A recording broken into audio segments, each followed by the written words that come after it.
Hey Blizzard Nation, welcome to the Green Bay Blizzard Coaches Show. I'm Joey Bonadonna, that's head coach Roberson. Coach, how are we doing this week?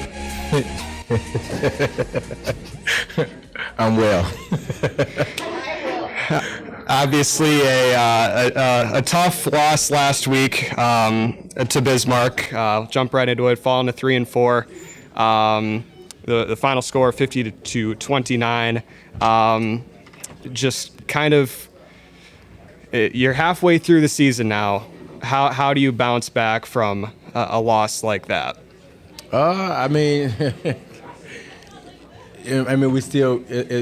It's a grind, right? It's a grind. I think we make some changes. We really got to take a hard look, at ourselves as a coaching staff. We really got to evaluate the players in depth and make sure that we have the right people on the field for us. But we make some changes.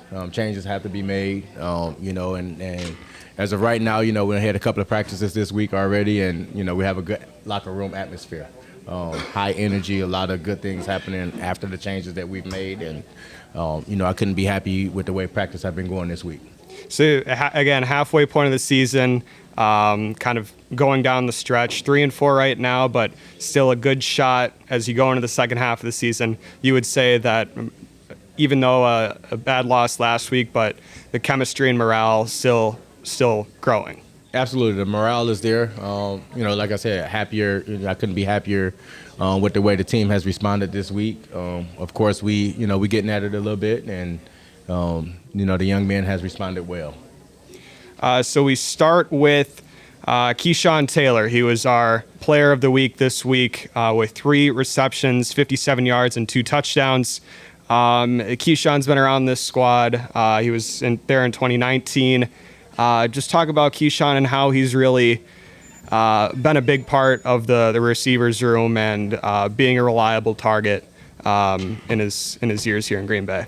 Yeah, he led the team in receptions in 2019. We're thankful and fortunate to have him back. He's still learning and growing. He has a lot of room to improve as well, to get better, to be at a high level. But he's very reliable when it comes to catching the ball, running routes or whatnot.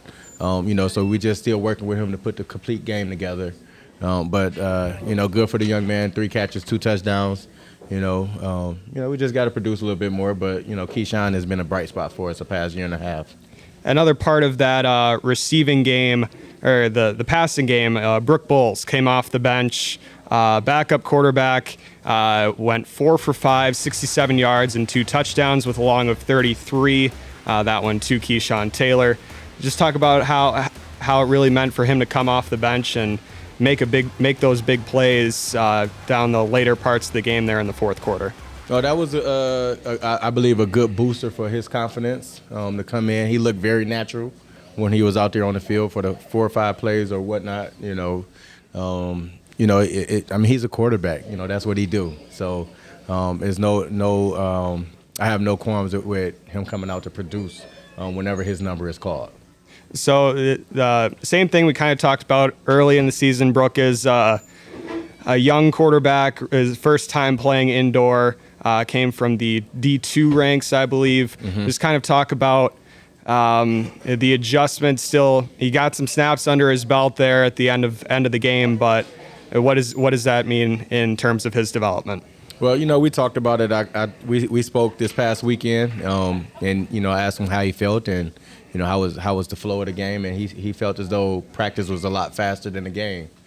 He felt as though it was slower, not knowing if it was because it was late in the game when he came in, or if it was just because the practice speed is a lot faster. It's kind of hard to duplicate the game, so in practice, but we do get at it in practice as well. So. That was his takeaway from the game. He felt as though it was slower, and he was comfortable back there. Something we've talked a lot about with our defensive backs, how the passing game is a lot faster. You played defensive back in your indoor career as well. Shifting gears to the offensive side, how much different is it from the outdoor game to the indoor game at the quarterback position? Quarterback position is a tough position regardless if it's outdoor or indoor, right? But the spacing, the spacing has to be on point.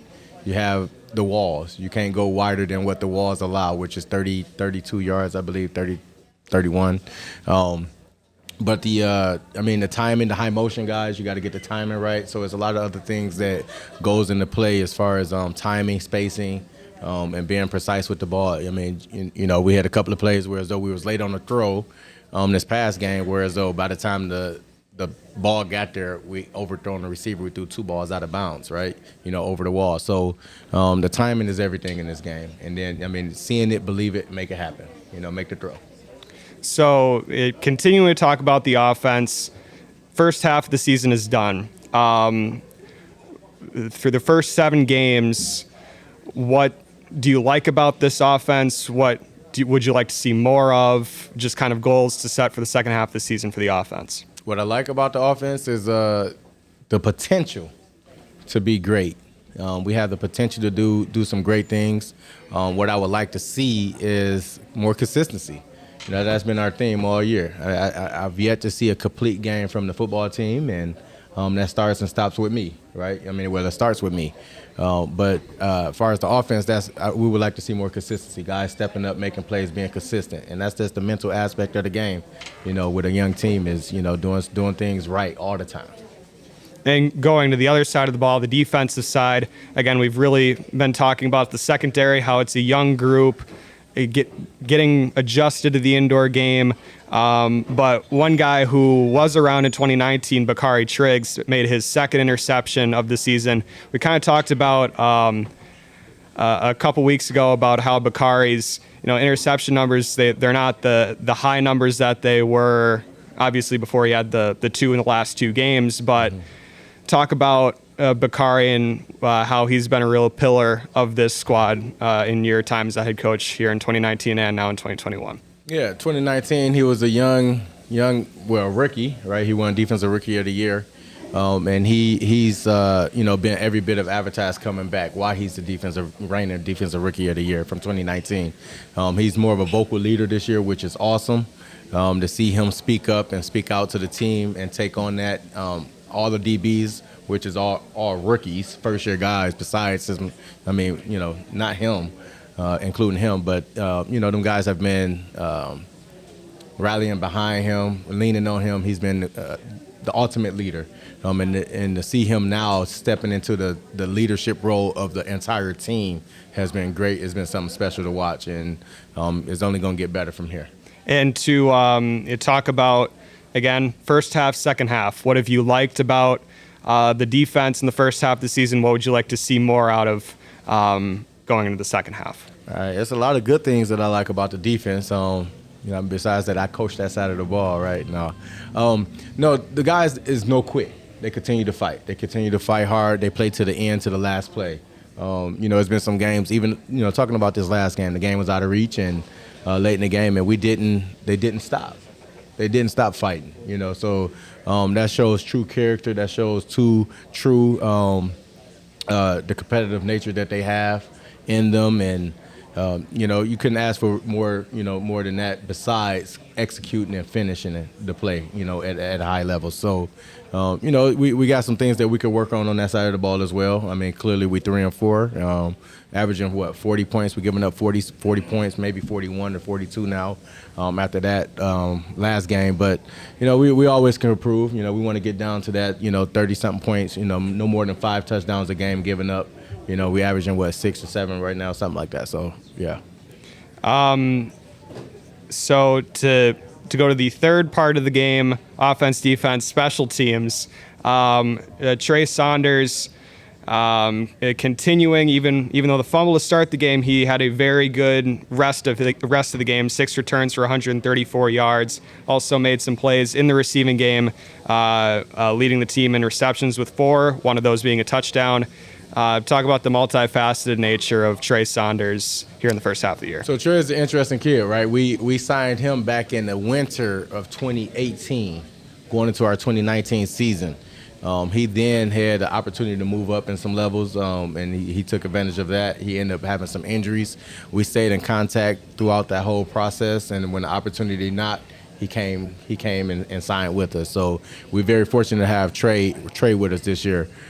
Trey is, his stat speaks for itself when you talk about special teams or whatnot. He's a good blocker. So he put the work in. He have all them young men blocking for him on special teams, kickoff return, but he's not afraid to block for carry on when it's time for him to block, or when we run the screens to the other receivers. So he's been a bright spot on our special teams as far as the return game, and I'm looking forward to him doing some great things as he flourished in the offense as well. The other part of the special teams unit, the kicking game. Henry Nell signed a contract with the CFL this week. Obviously, he will be moving on to move up the ranks and play in the CFL. Just kind of talk about how he's meant to this team over 7 games, and he's had some ups and downs, but ultimately, how was your experience with Henry Nell? It's been a great experience. Henry's been a true blessing to the team. The things that he's able to do and with that ball and the control that he have when he's kicking the ball. You think about that Massachusetts game, right? Offense struggled, especially in the first half. And we was winning at halftime. He had some great kicks, some great field goals. He even had the first deuce of the IFL. So he goes down in history.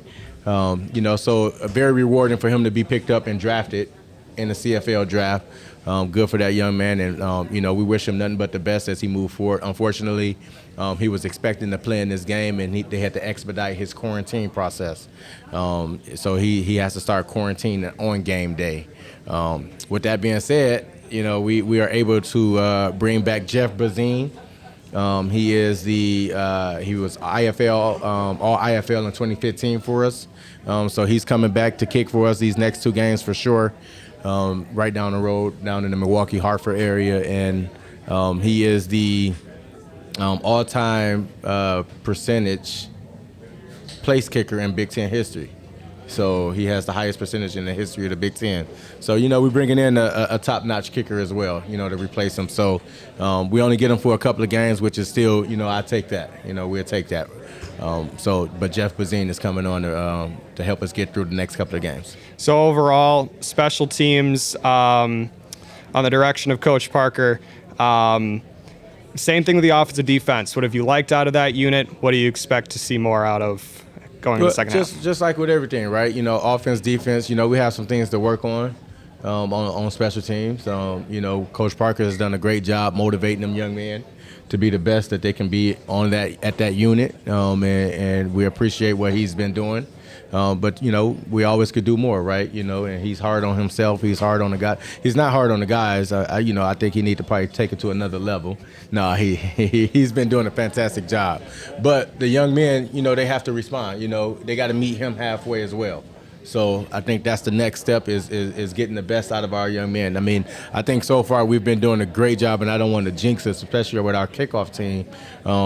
We emphasize this offseason, actually the past, I guess we had an extended offseason because of COVID. We emphasize that in our recruiting process on special teams. We know that Nebraska game in the playoffs, we struggled big time on kickoff team. And that was a strong point of emphasis this extended offseason to recruit guys who want to buy into special teams and knowing that that's what's going to get them to the next level. And absolutely, I think from a fan perspective, the jump from 2019 to 2021, it's been phenomenal. Hats off to that group, and hope it continues going into the last 7 games. We'll switch gears onto the game ahead, the Iowa Barnstormers. It'll be military night, free admission to those who have served or are currently serving in our military. Military night with those military night uniforms. Going back to 2019 when those uniforms were used, are those kind of like a favorite in the locker room? Are you yourself? I know they're kind of an interesting look. Yeah, I think the fans, I can't really speak on the locker room. The guys liked them when we had them on. I don't know if they liked the pants that we had, so we might switch those. I think they were a little too tight. But I think it was a fan favorite. They were pretty slick. So, we'll talk to Larry and Kathy to see if we could auction those off so we could, put those out there and, bring something new to the table. I think we've done a fantastic job with our theme nights, so kudos to Ryan and Selena and Kathy on that side of the house of, doing their thing as far as our promotions and our themes, is bringing the fan experience. So, and that's just another aspect with the jerseys, right? So, that American flag on the back. So it's going to look special. It's going to be nice. And, thank you to the people that serve, the men and women that served in the military to help us be able to do what we're doing, to give us that freedom to do that, fighting for that freedom. So, we want to give props to them as well and, honor them in the best way we can because, they one of the reasons why we are able to live the way we are living. So, but, with that being said, hopefully we can auction those jerseys off at the end of the game. Yeah, I definitely like those jerseys. You gonna buy one? Hey, I might. Tell her to give you one for free. Hey. The people that make that happen, I'd like to see one of those. So we look at the opponent, the Iowa Barnstormers. They had a very solid game last week against the Sioux Falls Storm. Mm-hmm. They won their second game this season against Sioux Falls. Kind of an interesting team. Defending IFL MVP Daquan Neal. Dixie Wooten no longer there. Les Moss now the head coach. It's kind of a different regime over there, but still kind of the same stuff. Daquan Neal, but different coaching staff. How much does that really mean in the grand scheme of things of how that changes the team? I mean, we he's the reigning MVP of the IFL, so and it's the reason why he's the MVP and was the MVP. So I mean, he's a good quarterback. So we up against another great quarterback, and he got a great supporting cast. So. We got to come to play some football. Coach Moss has done a great job with them young men over there, getting them up to play and, beating the defending champs twice, for their 2 out of their 4 wins. That's pretty impressive, knowing that Coach Riggs is a great coach and, now inducted into the Hall of Fame. So, Coach Moss has done a great job with rallying them troops over there, especially being signed on late. After the transition happened with the former head coach, and that goes to show the type of coach he is. So kudos to him and his coaching staff. But Daquan Neal is he's one of the best quarterbacks in the league for a reason. So we got to do our job and stop him and and make sure that he doesn't do what he's been doing great all season, running the ball and throwing. So we got to put together a good defensive plan versus him. And to eliminate some of the great things that he do well and make, force him into some unforced errors. So, like we talked about, uncharacteristic errors. We talked about the game before the game last week, kind of that 0-0 mentality. Mm-hmm. You go into the second half of the season, you're 3-4. You just got to find a way to go 1-0 each and every week. How do you hope to do that this week? It's like Christmas. It's like ringing the bells all over again. We want to execute at a high level. We have to execute in all 3 phases of the game. I mean, you talked about, we opened the game this past game with a fumble on kickoff return, and and it kind of started like falling apart from there. We have to get mentally strong. That starts with everyone from the coaching staff on down to the players. So we have to do things right. And do it right all the time. And when things go wrong, we have to have the mental capacity to bounce back and get back on track, and not be mental, I call it mental midgets, and doing the wrong thing. And so that's just my take on it, So we just got to execute at all 3 phases of the game. Any other final words before we cap off this episode? Nah. Nothing Go more. Blizz. All right, go Blizz. The game this upcoming week, Friday night against the Iowa Barnstormers, June 25th. It is military night, free admission for anyone who is currently serving or has served in the United States military. This again has been the Blizzard Coaches Show. I'm Joey Bonadonna. That's head coach Corey Roberson. Thanks for tuning in. We'll see you in the next one. Go Blizz.